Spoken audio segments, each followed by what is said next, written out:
Welcome to Param Biology once again, and today we are going to discuss very important topic by NEET point of view, that is chromosomal basis of inheritance.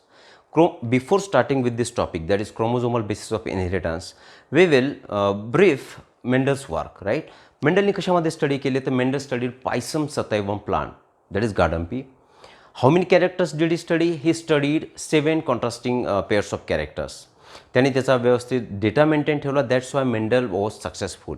Mendel's जरी successful झालेत तरीसुद्धा त्यांचं work हे recognise झालं नाही, म्हणजे लोकांपर्यंत ते पोहोचू शकलं नाही. तर हे जे वर्क अनरिकग्नाईज झालं आहे, तर there were certain basic reasons behind why Mendel's work remain unrecognise. And the very first reason behind was the communication was not easy that time. कम्युनिकेशनच्या माध्यमात त्यावेळी कमी अवेलेबल होते. That's why people could not understand और could not come to know about the work done by Mendel. Second reason was concept of gene as a discrete unit. जी Mendel साहेबांनी concept मांडली आहे की as a he mention that factor, the word he gave in today's world it is termed as gene.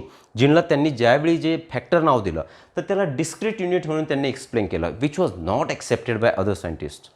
आता हे discrete unit त्यांनी accept का केलं नाही? मेंडल साहेबांनी सांगितलं की हा डिस्क्रीट युनिट आहे, हा पेअरमध्ये प्रेझेंट असणार, हा सिग्रिगेट होणार, आणि due to which there would be variations in upcoming generations. हा कॉन्सेप्ट त्यांनी लोकांसमोर मांडला, परंतु इट वॉज अनॲक्सेप्टेड.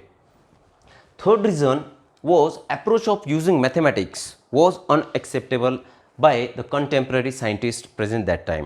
म्हणजे त्यावेळी प्रेझेंट असणारे जे सायंटिस्ट होते, मेंडल साहेबांनी जे मॅथमॅटिक्सच्या मेथड्सचा जो यूज केला तो त्यांना ॲक्सेप्ट झाला नाही, राईट.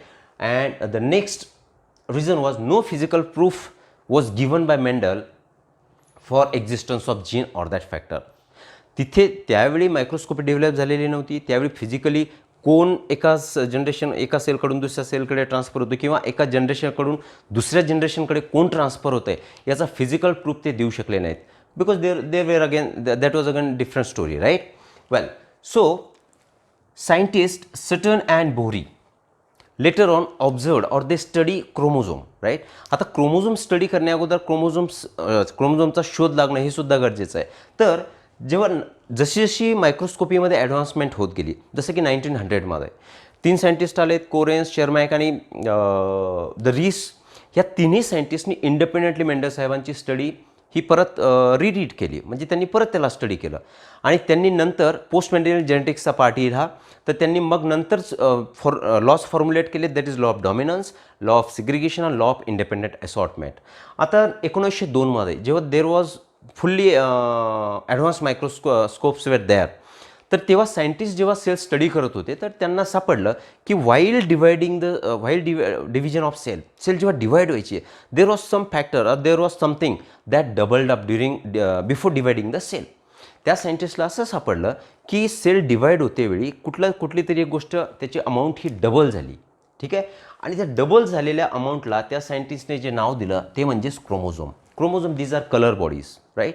आणि जसं सुटन आणि बोहरी हे स्टडी करत गेले तर त्यांनी एक लॉ फॉर्म्युलेट केला, आणि त्या लॉला त्यांनी जे नाव दिलं त्याला म्हणू आपण क्रोमोझोमल थिअरी ऑफ इनहेरिटन्स. जरी स्टेटमेंट आपल्या बुकमध्ये दिलेलं नसेल तरीसुद्धा the statement could be like this, that is genes are present on homologous positions or loci or sites on homologous chromosome, and it is chromosome that segregates and that is assorted independently. Statement काय सांगते आपल्याला की genes are present on homologous sites on homologous chromosomes. Homologous chromosomes तुम्हाला माहिती आहे की these are pair chromosomes which are structurally and morphologically similar one. तर अशी जे क्रोमोझोम्स असतील, फॉर एक्झाम्पल हा एक क्रोमोझोम असेल आणि त्याचा होमोलॉगस पेअर म्हणजे हा, तर genes are present here on the homologous site on homologous chromosomes. आणि right, so these are genes A and E, these are genes. The genes are present in pair and chromosomes are also present in pair. हे आपण later on बघूच. तर हे jeans आहेत आणि हे homologous site आणि homologous site क्रोमोझोमच्या साईटवरती they are present. And next part, what does it say to us, that is it is chromosome that segregate, तो सेपरेट होतो. ह्याच्या अगोदर मेंडल साहेबांनी काय सांगितलं की जे फॅक्टर्स आहेत ते सिग्रिगेट होत आहेत. आता सुटॉन आणि बोहरी यांनी काय सांगितलं की it is chromosome that segregate. Mendel साहेबांनी सेकंड थिंग सांगितले की it is your factor that assort independently. आता सुटोन आणि बोरी यांनी त्यांच्या स्टेटमेंटमध्ये सांगितलं की it is chromosome that is assorted independently. So this is our statement of this chromosomal theory of inheritance was given by Sutton and Bory, right? Sutton and Bory observed that behavior of gene and chromosome was parallel. त्यांना जसे जसे study करत गेलेत त्यांना असं आढळलं की जीन्सचे जसे बिहेवियर आहेत तसेच बिहेवियर हे क्रोमोझोमसुद्धा शो करतात, राईट. आणि chromosome movement was used by them to explain Mendel's law. आणि मग मेंडल्सनी जे लॉज दिले होते तर ते लॉज त्यांनी एक्सप्लेन कशाच्या मदतीने केलेत, तर it was explained with the help of chromosomal movement, right. क्रोमोझोमचं जे बिहेवियर आहे तर we already have studied while studying your mitosis and meiosis. Here this is the meiotic process. आता तुम्हाला माहिती आहे जेव्हा कुठलीही सेल डिवाइड व्हायची आहे तर it has to pass through two phases, that is interphase and M phase, ठीक आहे. तर इंटरफेसचा first part is G1. Suppose consider करा G1मध्ये क्रोमोझोमची अमाऊंट ही होती, नंतरमध्ये S फेज जिथे DNA डबल झाले, त्याच्यानंतरचा G2 फेज, G2मध्ये ही अमाऊंट क्रोमोझोमची डबल झाली आहे. आणि मिओसिस 1चा ॲनाफेज पार्ट की ज्यावेळी now chromosomes are in the position to depart from one another, एकमेकांपासून आता ते दूर ओढल्या जाणार, त्यावेळीसुद्धा हे अपोजिट पोल्सला इकडे ओढल्या गेलेत. सेकंड मिओटिक डिव्हिजनमध्ये हे या टाईपचं बिहेवियर त्यांनी शो केलं. आणि फायनली एका डिप्लॉईड सेलपासून, एका 2n सेलपासून we got 4 haploid germ cells. So this is how behaviour of chromosome is there while mitosis and meiosis, right. Okay, now we will see the next part of this chromosomal theory of inheritance, that is comparison between behaviour of genes and chromosome. Mendel साहेबांनी काय सांगितलं की Mendel साहेब बोललेत की genes are present in pairs. Sutton आणि Boveri ते सुद्धा म्हटले की chromosomes R present in pairs, right. Genes are present in pairs, that means what, suppose this is A and A, this is alleles. So these alleles are present in pairs, clear. It may be in the form of A or small a, right. Means Mendel said or genes are present in pairs and chromosomes are always found in pairs, right. Suppose this is your homologous pair of chromosome, right. Means these are present in pairs, genes are also present in pairs. Second thing, आता they segregate at the time of gamete formation. Genes काय होत आहेत की दे सिग्रिगेट, जसं Mendel साहेबांनी सांगितलं की हे जे फॅक्टर्स आहेत, फॉर एक्झाम्पल A आणि A आपण इथे घेऊ तर A आणि A हे दोन्ही इंडिपेंडेंटली सिग्रिगेट होणार. A बाजूला होईल, हा स्मॉल a सुद्धा बाजूला होणार. म्हणजे these are two factors segregated independently. कारण काय, ते एकमेकांसोबत आहेत, दे आर नॉट ब्लेंडेड, ते एकमेकाशी मिक्स झालेले नाहीत. मग ते सेपरेट होतील and each will be received by gametes. आणि त्याला कोण रिसिव्ह करणार, सेपरेटली, म्हणजे एका गॅमेटकडे एक फॅक्टर जाणार. हे बिहेवियर झालं जीन्सचं. तर क्रोमोझोममध्ये सुद्धा काय, they also segregate at the time of gamete formation. Gamete फॉर्मेशनच्या वेळी तुम्ही मिओसिस आपण बघितलं की मिओसिसमध्ये initially the cell is diploid, then it undergo reduction division, so two haploid cells are produced and from those haploid cells there is a production of again 4 germ cells और gametes. आता असं consider करूत आपण की this is your diploid cell with 2n,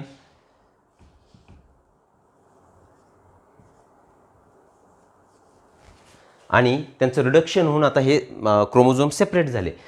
तर हे chromosome separate झाल्यानंतर चला समोरची जी आपल्याला गरज नाही, आता हे डिप्लॉईड सेलपासून एक क्रोमोझोम सेपरेट झाले म्हणजेच काय, हा एक गॅमेट तयार झाला आणि हा एक गॅमेट तयार झाला. आता त्यांचं मायटोसिस होऊन परत जर्म सेल्स तयार होतील, that is different again.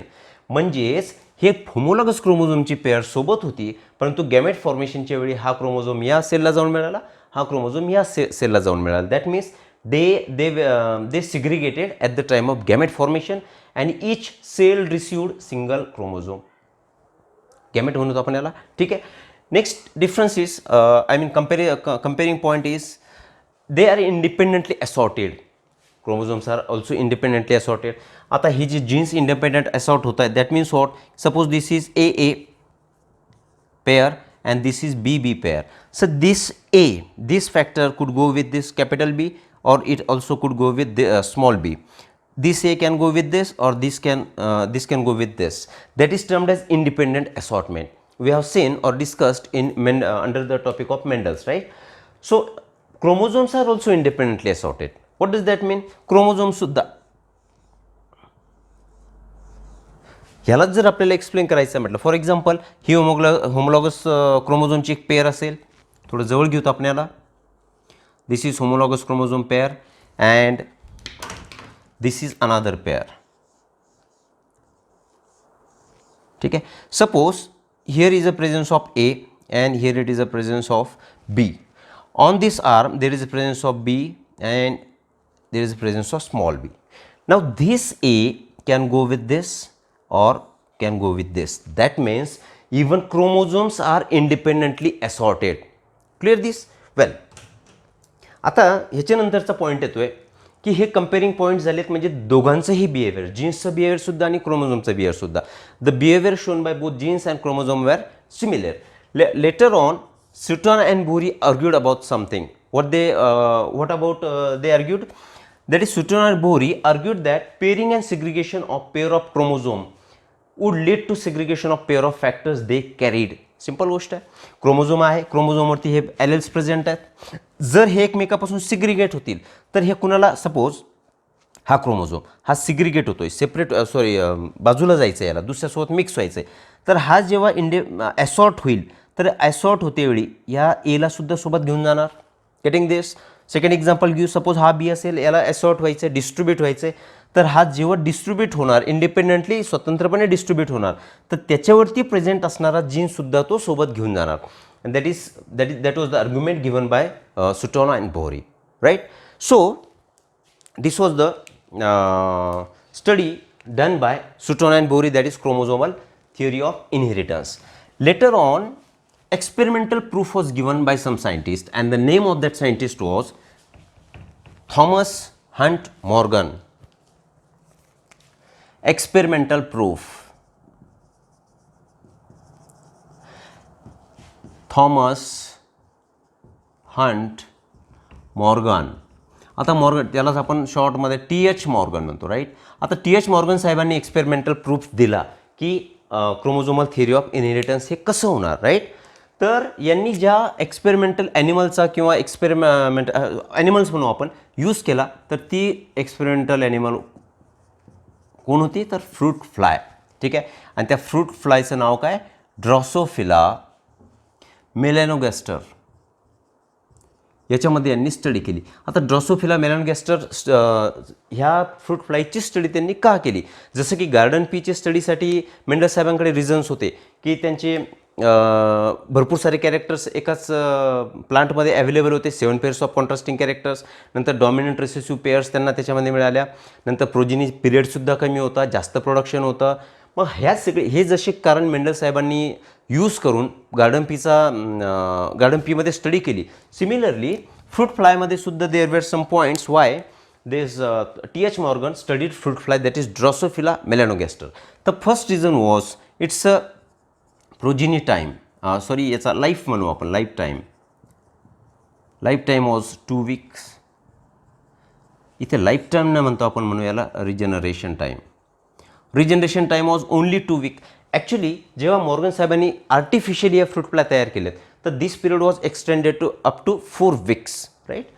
Second thing, he could study this Drosophila melanogaster on synthetic medium.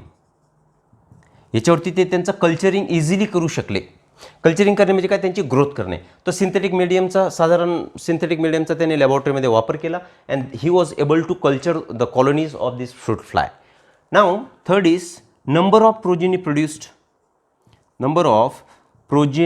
produced was high. भरपूर एका वेळी ह्या फ्रूट फ्लाय अराउंड 100 फ्रूट फ्लायजला जन्म देणार. म्हणजेच भरपूर सारे इन्सेक्ट्स आता TH मॉर्गन साहेबांना अवेलेबल होणार की जेणेकरून ते स्टडी ही फास्ट करू शकणार. Fourth thing was, yes, there was clear cut differentiation between male and female, male fly and female fly, male and female यांच्यामध्ये क्लिअर कट डिफरन्शिएशन म्हणजे काय, male fly it was small and it was large in साईजमध्ये female ही मोठी होती आणि mail ही small होते. आता हे स्मॉल आणि लार्ज असण्याचे रिझन आपल्याला गरज नाही, तरीसुद्धा या लार्ज असण्यामागे कारण काय असणार की यांच्यामध्ये there is a presence of ovipositor. काय बोललो होतो आपण, more than 100 fruit flies it would gives rise to, म्हणजे एका वेळी ते जन्म देताना 100पेक्षा जास्त फ्रूट फ्लायजला जन्म देतात. दॅट मीन्स काय, त्यांच्या बॉडीची साईज मोठी लागणार. त्यांच्यामध्ये ओव्हिपोजिटर हा ऑर्गन असतो ज्याच्यामध्ये ova are store temporarily, right. That's why the size of this female is larger in comparison to your male, right. So these were the reasons why T.H. Morgan used this Drosophila melanogaster as an experimental model, right. So next to this is, okay, so we will brief this topic again. What did we study? We studied how genes and chromosomes behave. Genes are present in pairs. Genes segregate during the gamete formation. The genes are associated independently. Similar behavior was shown by chromosome. Then which scientist came and studied Mendel's work, that is three Correns, Schermak and Hugo de Vries. Three scientists studied. Then 1902 मध्ये there was advancement in microscopy. That time that chromosome was found out. तो chromosome find out झाला. त्याच्यानंतर म्हणजे sale डिव्हिजनच्या माध्यमातून found out झाला, ते आपण बघितलं. नेक्स्ट की मेंडल हा अनसक्सेसफुल किंवा त्यांचं वर्क हे अनरिकॉग्नाइज का राहिलं, त्याचे रिझन्स आपण बघितलेत. And lastly who study the chromosome theory of inheritance, Sutton and Boveri. आणि त्यांनी जे स्टडी याच्यामध्ये केली आहे तर त्याला एक्सपेरिमेंटल डिझाईन, एक्सपेरिमेंटली प्रूव्ह कोणी केलं तर Thomas Hunt Morgan. And why did Thomas T.H. Morgan used Drosophila melanogaster as a experimental animal? The reasons are here, right. So in the next video we will discuss about the next topic of this chapter. Thank you.